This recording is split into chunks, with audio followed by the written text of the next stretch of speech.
गुरुर्ब्रह्मा गुरुर्विष्णु गुरुर्देवो महेश्वरः गुरुः साक्षात् परं ब्रह्म तस्मै श्री गुरवे नमः। आज 12 अगस्त है। आज के आनंद रस रत्नाकर के पृष्ठ में परम पूज्य महाराज श्री प्रहलाद चरित में जो प्रवचन में, कल भी प्रहलाद चरित के ही प्रवचन में से पृष्ठ था, आज भी उन्हीं प्रवचनों में से ये आज का पृष्ठ संकलित किया गया है। बहुत अद्भुत प्रवचन हुए थे और वहाँ महाराज ने, चूँकि प्रहलाद के जीवन का सब लोगों को पता है कि कितनी निर्भीकता और क्या क्या उसको कष्ट दिए गए, पर ठाकुर जी ने उन सब कष्टों में से बिना किसी प्रार्थना के, बस उसका जो संबंध था, उसका जो प्रेम था ठाकुर जी के प्रति, तो आज के पृष्ठ में परम पूज्य महाराज श्री बताएंगे कि जैसे प्रहलाद ने संबंध बना लिया, वैसे कैसे भी ईश्वर के साथ संबंध जोड़ो। उससे क्या होगा? तो ईश्वर के साथ संबंध जोड़ना परम पूज्य महाराज ने 2 जुलाई, यानी पहले हम कर चुके हैं, 2 जुलाई के पृष्ठ में ये बात समझाई है। जागरण ही साधन है और ये करना ही होगा। पेज नंबर 184 वहाँ पर बताया है, नीचे के पैराग्राफ में, उत्तिष्ठते जागृत प्राप्य वरान निबोधते, उसके ऊपर जो पैराग्राफ है नीचे से पहला पैराग्राफ, ये देखा गया है कि भगवत कृपा पर जिनका जितना अधिक विश्वास है वे उतना ही अधिक साधना में संलग्न होते हैं। यानी एक तो जो है सांसारिक जीवन है, उसमें तो ये सब बातें, उनका कोई महत्व नहीं है, परंतु जब हम अध्यात्म की ओर बढ़ते हैं, अध्यात्म यात्रा के लिए जब हमारा एक संकल्प बनता है कि भाई हम भी इस ओर थोड़ा चलें, तो महाराज जी कह रहे हैं कि ये देखा गया है कि भगवत कृपा पर जिनका जितना अधिक विश्वास है वे उतना ही अधिक साधना में संलग्न होते हैं। ये जो कृपा है, इसका संतों ने 3 विभाग किया है। विभाग यानी समझाने के लिए। कृपा तो एक ही होती है, परंतु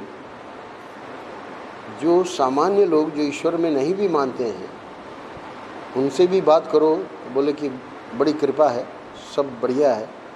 यानी हर दृष्टि से भौतिक उन्नति कहिए, परिवार कहिए, कोई किसी प्रकार का असंतोष नहीं है, पर वो भगवान को उससे नहीं जोड़ते, तो इसको कहेंगे सामान्य कृपा।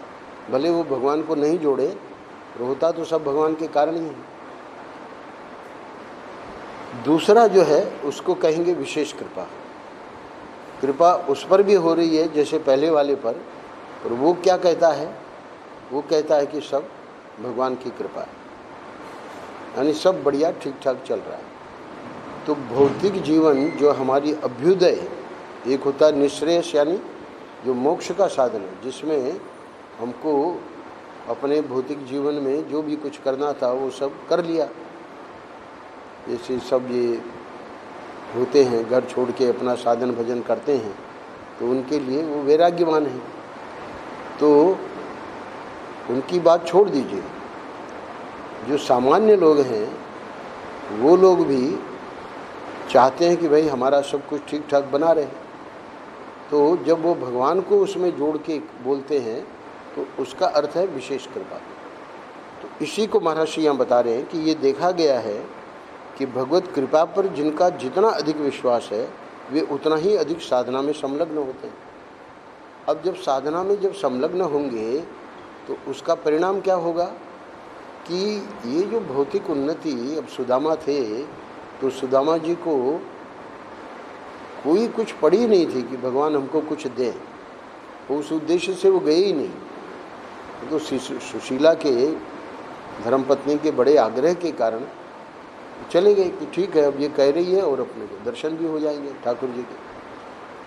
तो कहने का अर्थ ये है कि अब भगवत कृपा पर जिनका जितना अधिक विश्वास है, कृपा हम किस लिए चाह रहे हैं, हमको भौतिक उन्नति के लिए कृपा चाहिए, भगवान वो भी देते हैं। तो उससे फिर क्या होता है कि अधिक जब विश्वास हमारा बढ़ता जाता है तो वे उतना ही अधिक साधना में संलग्न होते हैं।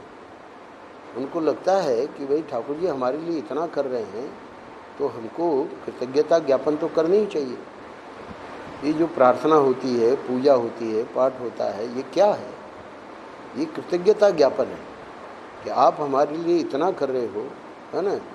तो हमारा ये कर्तव्य है कि हम आपका नाम लेवें, हम आपका स्मरण करें। तो आज महाराज श्री बतावेंगे कि वो जब साधना उसकी बढ़ेगी तो कृपा, विशेष कृपा, और वही व्यक्ति अनन्य कृपा में चला जाएगा। अनन्य कृपा का अर्थ है, मीरा कहती है, मैं तो गिरधर हाथ बिकानी, होनी होई सो होई। देखिए पहले तो थोड़ी चिंता रहती है, और इधर जहर का प्याला भेज रहा है राणा, पी रही है।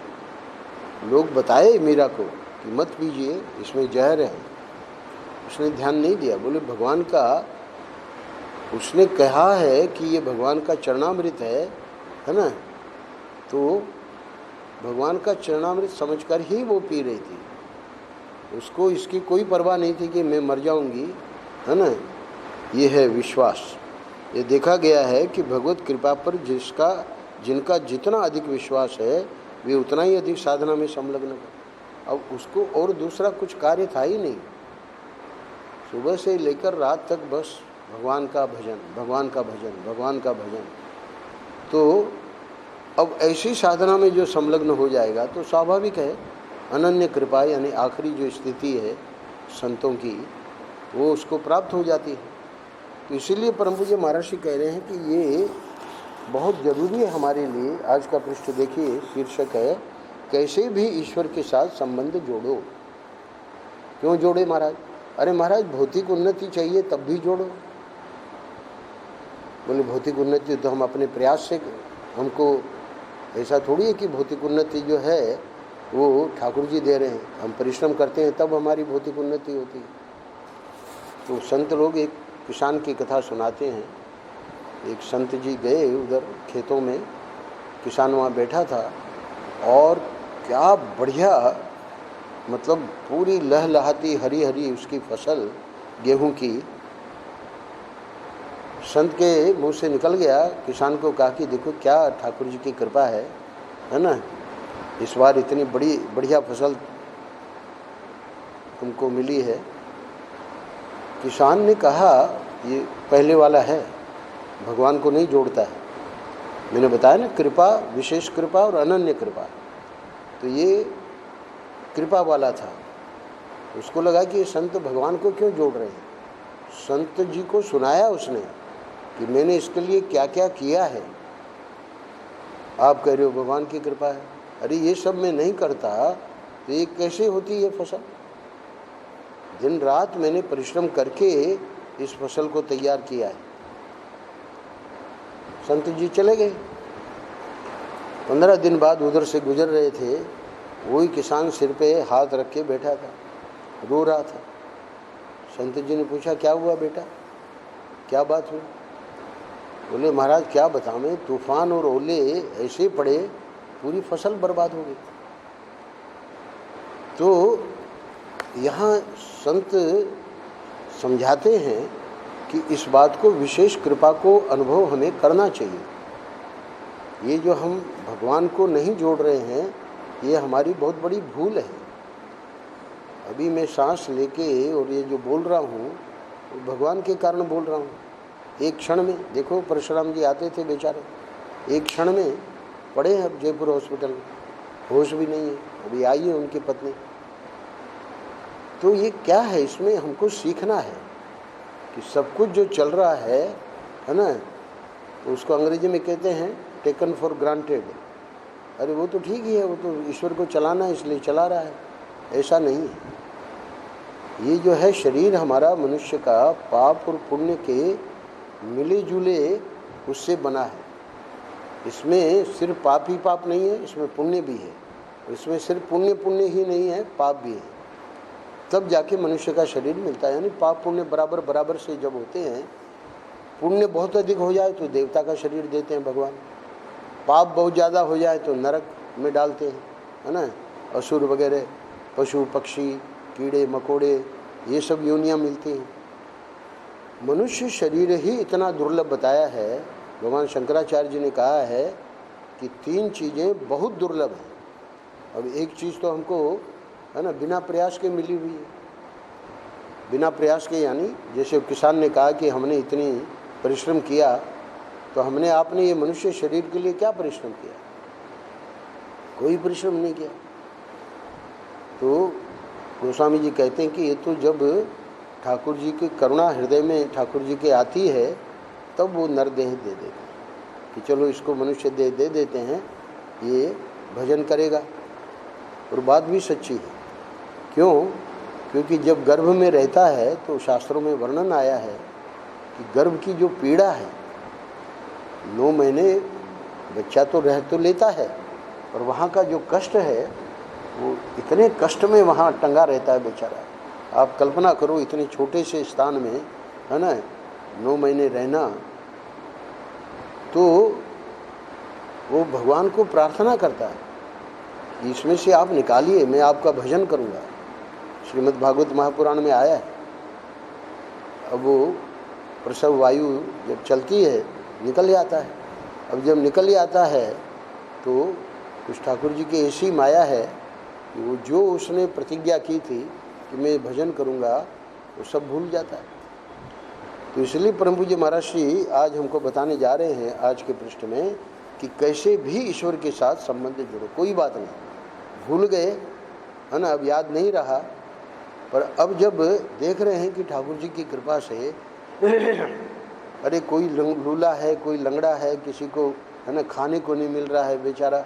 आप देखो वृंदावन में भी घूम फिर के देखो, फुटपाथ पे पड़े हैं लोग, है ना, कुछ पता ही नहीं है, बरसात आ गई, कहाँ जाएंगे। तो कैसे भी ईश्वर के साथ संबंध जोड़ो, उनके प्रति कृतज्ञता ज्ञापन करो कि आपने इतना अच्छा शरीर दिया। और 2 बातें क्या है जो दुर्लभ है? मनुष्यत्व, मुमुक्षुत्व, महापुरुष संशय। मनुष्य शरीर तो हमको मिल गया, चलो ठाकुर जी की कृपा हो गई।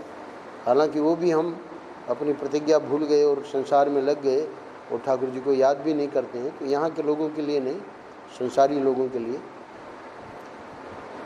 पर हम लोगों के लिए कह रहे हैं कि ये जो मुमुक्षा, यानी इधर की ओर, सत्संग की ओर रुचि होना, उसी को हम मुमुक्षा कह सकते हैं। हालांकि मुमुक्षा तो बहुत बड़ी चीज़ है। ये जो लोग सब कुछ छोड़ के, परिवार छोड़ के और भजन में लग जाते हैं, है ना, तो उसको मुमुक्षा कहते हैं। तो मुमुक्षा जो है वो भले दुर्लभ वस्तु है, पर कम से कम उसकी जो तैयारी है, ये आज के प्रश्न में बताएंगे कि वो होगा कैसे, आगे आवेगा कैसे। बोले हमको मुमुक्षा नहीं चाहिए। अरे भले नहीं चाहिए, पर भौतिक उन्नति तो तुमको चाहिए, उसके लिए ही ईश्वर का संबंध जोड़ो। अर्चेत भूति कामा, उपनिषद में आया है कि आप कहोगे कि भाई कृष्णावतार में तो कृष्ण थे, रामावतार में तो राम जी थे, तो उस समय तो, है ना, भगवान का जो है, अब हालांकि उस समय लोग नहीं जानते थे कि भगवान हैं, पर कल्पना करो कि उनका जो प्रभाव था, उस प्रभाव के कारण सब लोग, है ना, राम राज्य होता था, चलता था। राम राज्य का वर्णन आया है कि कितनी वहाँ कोई बीमार नहीं होता था, कोई किसी प्रकार का, है ना, व्याधि आदि कुछ नहीं था। तो अब जो है ही नहीं भगवान हमारे सामने, तो फिर कैसे क्या करें? बोले नहीं, शास्त्रों में आया है कि ये जो नित्य अवतार हैं, वो हैं संत भगवान। जब भगवान स्वयं नहीं आते हैं, अवतार काल नहीं है, तो उस समय संत भगवान ही नित्य अवतार है। तो ऐसे महापुरुष हैं, आज भी हैं। श्रद्धा हमको करनी पड़ेगी, अब हमारी श्रद्धा है ही नहीं। कल्पना करो कि हमारी किसी में श्रद्धा बनती ही नहीं है। कोई बात नहीं, महर्षि क्या कह रहे हैं, यहाँ साधु का नाम, संत का नाम नहीं ले रहे हैं। अरे ये तो हैं, अर्चा विग्रह तो हैं, मंदिरों में स्थापित कर रखा है संतों ने। क्यों? क्योंकि दोष दृष्टि हो जाएगी मनुष्य में। हम इसलिए श्रद्धा नहीं कर पाएंगे कि हमको तुरंत उसका दोष दिखेगा। तो इसलिए बोले कोई बात नहीं, ईश्वर के साथ कैसे भी संबंध जोड़ो। तो अर्चा विग्रह के रूप में अब वो आपको कुछ भी नहीं कहेंगे। हम कुछ भी इनके सामने गलतियां करें, है ना, वो जान रहे हैं, सब देख रहे हैं, पर कभी कुछ नहीं कहेंगे। संत होंगे तो टोक भी देंगे, हमारी भलाई के लिए कुछ बोल भी देंगे, पर ऋषियों ने ऐसा हम लोगों के लिए सुविधा कर दी कि कृपा करते भी रहें और कुछ कहें भी नहीं। तो ये तो और बढ़िया हो गया, ऐसा ही हमको चाहिए। क्यों? क्योंकि कृपा संत भी करते हैं, पर वो समय समय पर बताते भी हैं कि देखो भाई ये तुम्हारा दोष है, इसको हटाओ। और ये हमारी बढ़िया है, ये कुछ कहेंगे भी नहीं। उनका जैसे बनती है पूजा पाठ, है ना, सेवा करते रहो। पर हाँ, एक इनकी विशेषता है, और वो क्या विशेषता है कि वो जब हमारा प्रेम जुड़ता है, तो प्रेम जुड़ने के कारण, वो जो वाक्य मैंने पढ़ के सुनाया कि भगवत प्रेम, भगवत कृपा में जिसका विश्वास बढ़ जाता है ना, हो जाता है, वो साधना करने लगता है। तो जैसे जैसे हम अपने जीवन में घटनाओं को देखते हैं, तो हम देखते हैं कि ये तो भाई बड़ा चमत्कार है, ऐसा तो हमने कभी सोचा ही नहीं था। ज्योतिषियों ने तो बताया था कि शनि है और अभी तो शादी होगी ही नहीं, और वहाँ तो तुरंत शादी हो गई, है ना। तो ये एक बहुत ही गजब की बात है। तो एक एक घटना को हम लोग क्या है, विश्लेषण करते नहीं, कभी बैठ के कभी चिंतन करते नहीं, शांति से कभी बैठ के सोचते नहीं कि ठाकुर जी की हमारे पे क्या क्या कृपा है। तो अब जब वो भगवत कृपा पर विश्वास बढ़ता है, तब वो साधना करता है। वो कहता है कि अब क्या है, जब वो हमारे लिए इतना कर रहे हैं, है ना, हमारे बिना प्रार्थना किए, उनको इतना हमारा ध्यान है। अभी मैंने बताया कि ये जो सांस चल रही है, हम जो स्वस्थ हैं, ये उनकी कृपा है। एक नस पदमचंद जी करके एक आते थे, बहुत सारा वो लाते थे, तेल वगैरह और क्या क्या, चावल वगैरह, जानते हैं आप लोग, अनुभवानंद जी के शिष्य पदमचंद जी महाराज। अब आप उनको मिलिएगा, वो पदमचंद जी वो रहे ही नहीं। रहे नहीं मतलब क्या हो गया उनको? परशुराम जी के जैसे हॉस्पिटल में नहीं पड़े हैं, सब उनका खाना पीना, सब व्यवहार सब चल रहा है, और वो आपको पहचान ही नहीं रहे। उनको उनकी पत्नी बता रही है कि ये स्वामी जी हैं, है ना। हर बार तो आके खुद जो भी उनको देना होता था, अब पत्नी को बताना पड़ता है कि आप इनको दीजिए। तो एक डॉक्टरों ने बताया कि ब्लड क्लॉट जो है, अब वो किसी नस में चला गया मस्तिष्क में, अब वो पदमचंद जी नहीं रहे। यानी मैं ये क्यों बता रहा हूँ, क्यों सुना रहा हूँ कि हमको बहुत कृतज्ञ होना चाहिए कि ठाकुर जी आपकी कृपा से हम सही सलामत हैं, है ना। और अपने को सही सलामत रखने के लिए व्यायाम वगैरह जो भी आवश्यक है, वॉकिंग वगैरह वो करनी चाहिए। ऐसा नहीं कि भाई चलो ठाकुर जी की कृपा है तो खा पी रहे हैं मस्ती, उससे तो और बीमारियां बढ़ जाएंगी। तो उतना तो ध्यान हमको देना ही है ना। तो कैसे भी ईश्वर के साथ संबंध जोड़ो।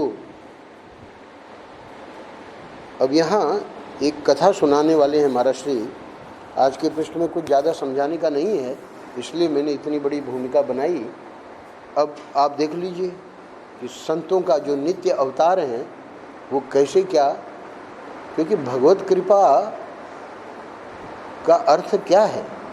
संत भगवान है ना। भगवत कृपा का अर्थ हम अगर सिर्फ ईश्वर को लेकर, अर्चा विग्रह को लेकर, या हमारे हृदय में जो हमारे इष्ट देवता हैं, राम हैं, कृष्ण हैं, शिव हैं, किसी के देवी हैं, किसी के हनुमान जी हैं, जो भी हैं, उतना ही अगर उसका अर्थ करेंगे तो गलत हो जाएगा। भगवत कृपा में जो साधन भजन करने वाले हैं उनके लिए संत भगवान हैं, हमारे सद्गुरुदेव हैं। तो वो जो सद्गुरुदेव हैं उनकी कृपा का जो हम अनुभव कर रहे हैं उसका देखिए क्या स्वरूप है। हमारे पड़ोस में एक महात्मा थे, तो पड़ोस का मतलब आनंद वृंदावन है ना, वहीं पे ये काठिया बाबा जिसके बारे में महाराज बताने जा रहे हैं उनका स्थान नज़दीकी है आनंद वृंदावन से। तो हमारे पड़ोस में एक महात्मा थे वृंदावन में, उनको सब काठिया बाबा बोलते थे। अब उनका नाम काठिया बाबा क्यों पड़ा उसका कारण बता रहे हैं। काठ की लंगोटी पहनते थे, यानी इस प्रकार से वो कारपेंटर लोग बना देते हैं कि वो यहाँ जो है गुप्तांगों में फिट हो जाता है, और उसको मतलब एक तो कौपीन जो वस्त्र की होती है तो वो तो सभी लोग पहनते हैं, पर इनकी विशेषता थी कि वो लकड़ी वाली लंगोटी तो बनी हुई थी वैसी, और उसी को पहनते थे, तो इसलिए उनका नाम हो गया काठिया बाबा। और अब देखिए उनकी विशेषता बता रहे हैं। उनके यहाँ नियम था, यानी उनका जो आश्रम था वहाँ नियम था कि जिस दिन जो भी चीज़ आवे उसी दिन खत्म कर दी जाए। वहाँ हमारी उसमें 2 किताबें पढ़ी हैं, ये ले लो चाबी, ऊपर अलमारी पे पलंग पे। कह रहे हैं परम पूज्य महाराज श्री कि क्या अद्भुत नियम था, है ना। ऐसा नियम आप किसी आश्रम में नहीं देखोगे। क्यों? क्योंकि जब तक भगवान पे पूर्ण विश्वास नहीं है हम लोग बचा के रखते हैं। ये ठंडी मशीन क्यों बनी? कल वो माँ जी कह रही थी, उनकी बहन जी उनको अमेरिका बुला तो ली, अच्छा बहन जी के पास रही तब तक ठीक है, पर कभी कभी वहाँ के जो भगत लोग हैं वो बुलाते थे कि भाई वो संत हैं, आज आएंगे 7:30 बजे। तो अब वो संत होने के नाते अमेरिका के जो भारतीय लोग हैं बुलाएंगे कि भाई आप हमारे घर पे आइए। तो कहते हैं कि वो जो वहाँ परोसते थे, बोले कि 1 महीने का पुराना समोसा जो फ्रिज में रखा हुआ है डॉक्टर अपने शर्मा जी बैठे हैं वहाँ विदेशों में, वो जो है कैसे कैसे, क्योंकि व्यक्ति को समय ही नहीं है भोजन वगैरह बनाने के लिए है कहाँ समय है, तो वही ठंडी मशीन में पड़ा रहता 7-7 दिन का, उसी को बाहर निकाल के गर्म करके वो खाते। तो बोले कि बड़ी परेशानी की बात है। तो कहने का अर्थ यह है कि ये नियम होना कि जिस दिन जो भी चीज़ आवे उसी दिन ख़त्म कर दी जाए, दूसरे दिन के लिए कुछ नहीं रखें, ये तो बहुत ही अद्भुत नियम था। जब तक ठाकुर जी में वहाँ महाविश्वास नहीं होगा, है ना, तब तक ये नियम बनेगा ही नहीं। पता है कि भाई जिसने आज दिया है तो कल भी देंगे। सैकड़ों साधु उनके साथ रहते, ऐसे नहीं कि अकेले रहते थे और वो नियम उनका चल रहा था। आश्रम में सैकड़ों साधु रहते थे और उनके अनुयायी भी बहुत थे। तो एक दिन उनके रसोइये के मन में ख्याल आया कि काठ की लंगोटी के अंदर ये गिन्नी रखते हैं, भाई आखिर में इस प्रकार की लंगोटी पहनते क्यों हैं, है ना। तो अब वो भी बड़ा खोजी था, तो हालांकि उसमें कोई सत्यता तो नहीं थी, पर उसको ये शंका हुई कि संभव है कि ये लंगोटी रखते हैं, है ना, सॉरी लंगोटी में गिन्नी, तो गिन्नी का मतलब स्वर्ण की गिन्नियाँ होती थी। तो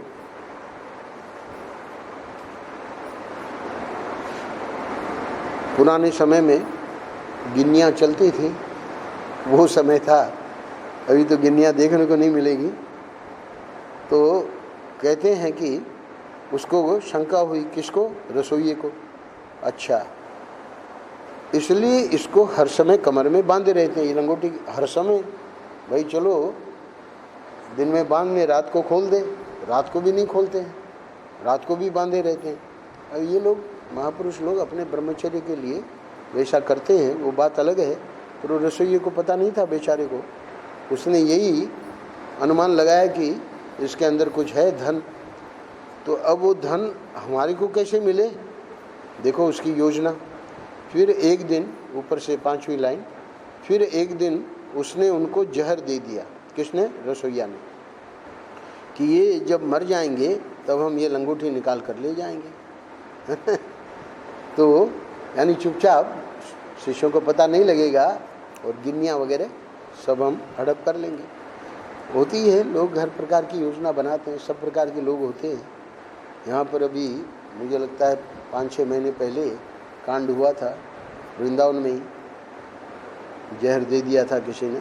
बहुत से लोग बेचारे मरे नहीं, कोई पहुँच गए समय पे हॉस्पिटल में, और उसका इरादा वही था कि मर जाएंगे तो हम आश्रम का सब सामान।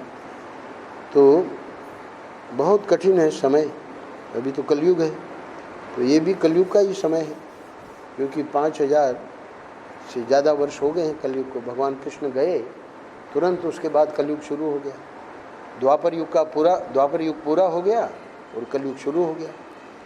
तो ये तो 4,32,000 वर्ष अभी चलेगा, है ना। अभी तो शुरू, प्रथम चरण भी अभी ठीक तरह से नहीं है कलयुग का, पर उसी में हम देख रहे हैं। अखबार उठा के देखो, टीवी उठा के देखो, टीवी देखो, है ना, दुनिया भर की यही खबरें। उसने उसको मार दिया, उसका वो कोर्ट केस चल रहा है, उसने जहर दे दिया। तो ये घटना भी महर्षि कोई ज़्यादा नहीं, 70-80 साल पहले की है। तो महर्षि कह रहे हैं कि उसने तो जहर दिया, पर वे इतने सिद्ध महापुरुष कि जहर उनको पच गई। क्या अर्थ हुआ? यानी ये सिद्ध महापुरुषों के पास, सिद्ध शब्द लगा दिया ना। एक विदेश से व्यक्ति आया था, तो LSD यानी छोटी गोली होती है, एक गोली ले ले आदमी इस लोक में नहीं रहेगा। नशा है एक प्रकार का, दूसरे लोक में चला जाएगा। दूसरे लोक यानी मर के नहीं जाएगा, इसी में वो नशा है, तो बिल्कुल यहाँ का भान ही नहीं रहेगा, तो किसी दूसरी दुनिया में ही चला जाएगा। अब वो उस समय जब उसका प्रचलन था, इतनी प्रसिद्ध हुई कि अमेरिका में हिप्पी लोग बड़े बड़े लंबे बाल रखने लगे। कि प्रभु वेदांत, भक्ति वेदांत प्रभुपाद जब गए हैं तो बहुत बड़ी हिप्पी कल्चर वहाँ थी। बस LSD ले लेते थे और अपना, है ना, उसमें नशे में रहते थे। इन्होंने जाके ये महामंत्र से उन हिप्पियों को, है ना, आदमी बनाया, वो तो पशु हो गए थे। ठाकुर जी की कृपा देखिए उन पर भी कि इनको यहाँ प्रेरणा हुई, वहाँ गए। उसके बाद ये आज जो इस्कॉन हम देख रहे हैं पूरे विश्व में, तो कहने का मतलब है कि वो LSD की पूरी बोतल 30 गोलियाँ थी उसमें, यहाँ ले आया। और नीम करोली बाबा यहाँ आश्रम है, उनकी घटना है, उनको ला के दी। बोले कि ये क्या है? अब वो बाबा तो सिद्ध थे, पूरी की पूरी 30 गोलियां उन्होंने ले ली, उनको कुछ नहीं हुआ। यानी एक गोली क्या, आधी गोली से हम लोग, है ना, गड़बड़ा जाएंगे। तो कहने का अर्थ ये है कि ये तो सिद्ध थे, तो सिद्ध महापुरुष की, इतने सिद्ध महापुरुष की जहर उनको पच गई। इसको तो लगा कि हम मर जाएंगे, उसको कुछ बोले नहीं, पचा लिया जहर को। रसोई पता था रसोइया ने दिया है जहर, कुछ नहीं बोले, चुप लगा गए। आगे की घटना सुनिए क्या हुआ। फिर 2-4 महीनों के बाद संतों की सेवा थी। उस दिन उसने, यानी रसोइये ने, दाल में नमक ज़्यादा डाल दिया। अब देखिए, जब उनको जहर दिया गया तब कुछ नहीं बोले।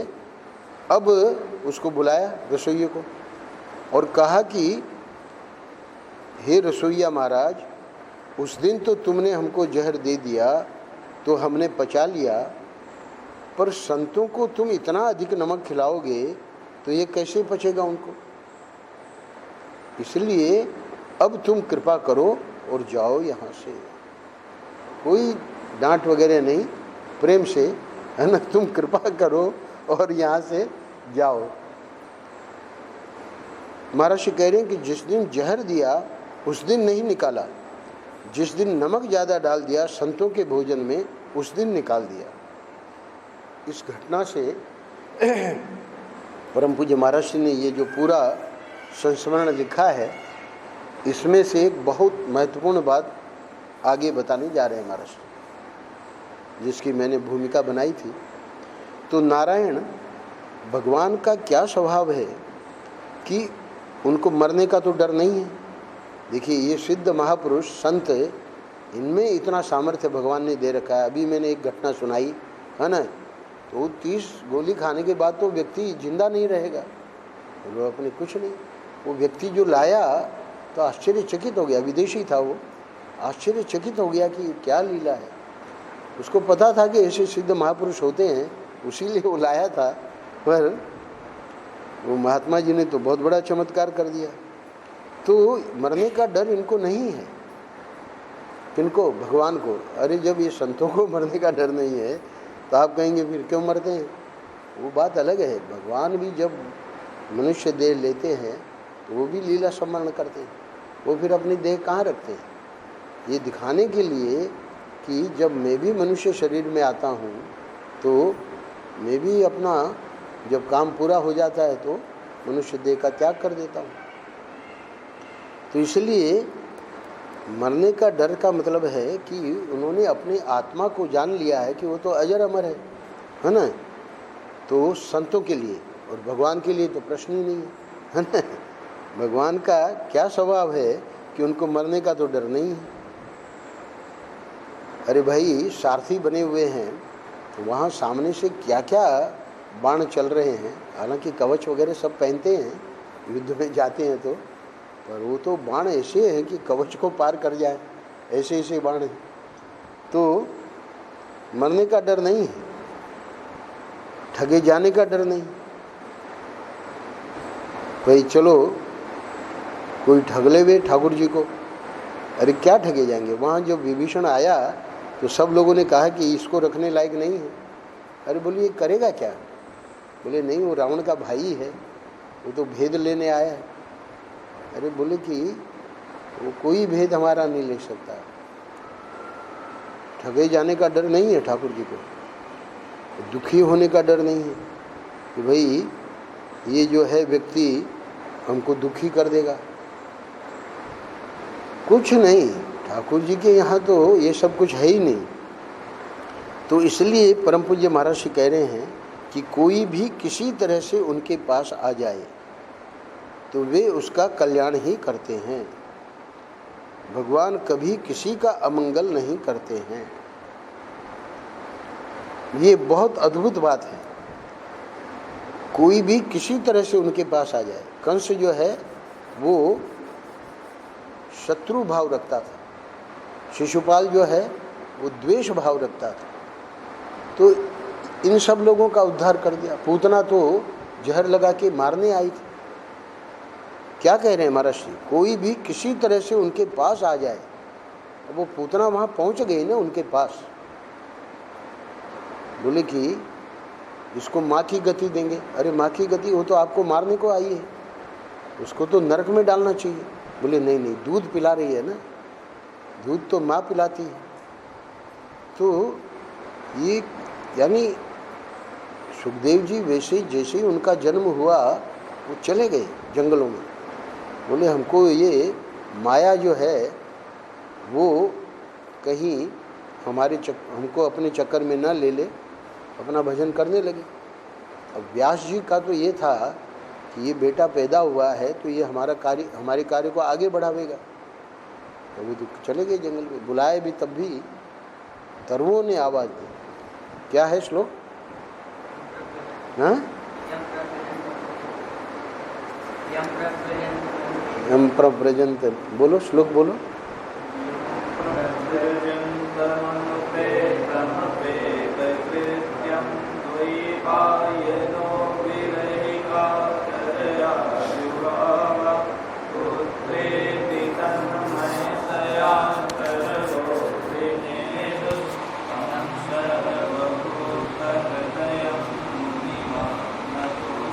सुखदेव जी बुला रहे हैं, बेटा बेटा बेटा, कुछ नहीं, बेटा बेटा बेटा प्रतिध्वनि पेड़ों से, वृक्षों से।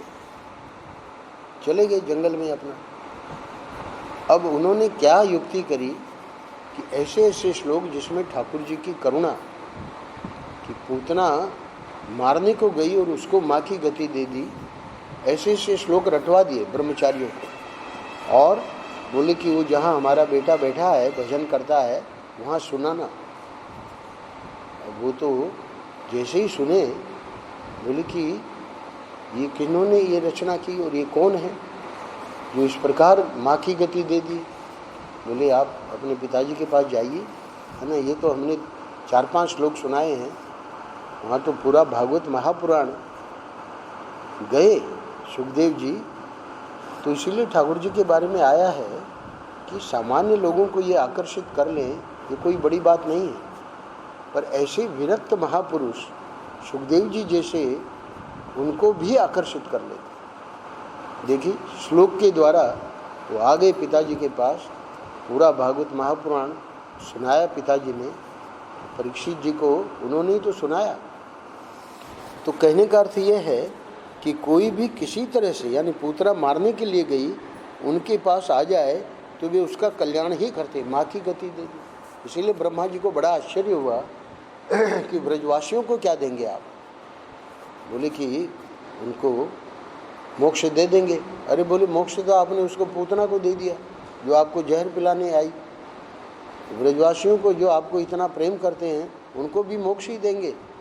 तब भगवान ने कहा कि बात तो तुम्हारी ठीक है ब्रह्मा जी, है ना, हम अब कभी इनके ऋण नहीं हो सकते, हम हमेशा ऋणिया रहेंगे। इतना ही कह सकते हैं भगवान, और क्या कह सकते हैं। जो प्रेम करते हैं उनके तो भगवान कहते हैं कि हम हमेशा इनके ऋणी रहेंगे। तो कह रहे हैं महाराज श्री कि भगवान कभी किसी का अमंगल नहीं करते। तो यहाँ ऊपर जो सुनाया काठिया बाबा का, जब साधु पुरुष का ये स्वभाव है, क्या कहा गोस्वामी जी ने मानस में, साधु ते होय न कारज हानि। हनुमान जी ने मन ही मन विचार किया, अरे पूरे लंका में ये एक ही ऐसा घर मिला कि सुबह उठते ही वो राम जी का नाम ले रहा है, तो निश्चित रूप से ये तो साधु है। कौन? विभीषण। बाकी तो पूरे लंका में असुर थे। तो बोले कि इनसे तो मैं अब अपना सौंप, क्योंकि पूरा ढूंढा, सीता मिल ही नहीं रही है, तो मिले कैसे, सीता मिले कैसे? कोई बतावेगा ना कि कहाँ ये अशोक वाटिका क्या है, कैसे है, उसमें प्रवेश कैसे करना है। बड़े आजकल जैसे ऑटोमेटिक रिमोट और ऐसे बटन होते थे, वो सब विज्ञान वहाँ था, वो सब पूरा विभीषण को पता था। तब जाके हनुमान जी अशोक वाटिका में पहुँचे। तो वहाँ मन ही मन उन्होंने साधु ते होए न कारज हानि, यानी इनसे भले ये लंका का है पर इनसे बात करने में अब कोई हरज नहीं। बात करी, ओहो विभीषण तो कितने खुश हो गए, क्योंकि वो तो बेचारे जैसे दांतों के बीच में जीभ रहती है वैसे लंका में रह रहे थे, है ना। तो वहाँ तो सब दुष्ट लोग, तो ये जीभ देखिए, ये दांत जो है थोड़ा सा गड़बड़ हो जाए जीभ कट जाती है ना। तो भगवान ने पूछा कि तुम कैसे रहते हो यहाँ। तो साधु कभी किसी का काम नहीं बिगाड़ता है, किसी को नुकसान पहुँचाने का ख्याल साधु के मन में नहीं आता। क्या बोले? बोले कि हे रसोईया जी महाराज, है ना, कितने प्यार से, अब तुम कृपा करो और जाओ यहाँ से क्योंकि अब अति हो गई। अब तुम मतलब संत लोगों को, भगवान और जो पहुँचे हुए महापुरुष हैं उनको अपना अपमान, अपना जो तिरस्कार, अपने प्रति कुछ भी अपराध किया वो माफ़ है, और संतों के प्रति अपराध वो माफ़ नहीं कर सकते। भगवान का ही स्वभाव संतों का है। तो साधु कभी किसी का काम नहीं बिगाड़ता है, किसी को नुकसान पहुंचाने का ख्याल साधु के मन में नहीं आता है। तो जब साधु की ये स्थिति है तब क्या ईश्वर कभी किसी को नुकसान पहुंचाना, हानि पहुंचाना चाहेगा?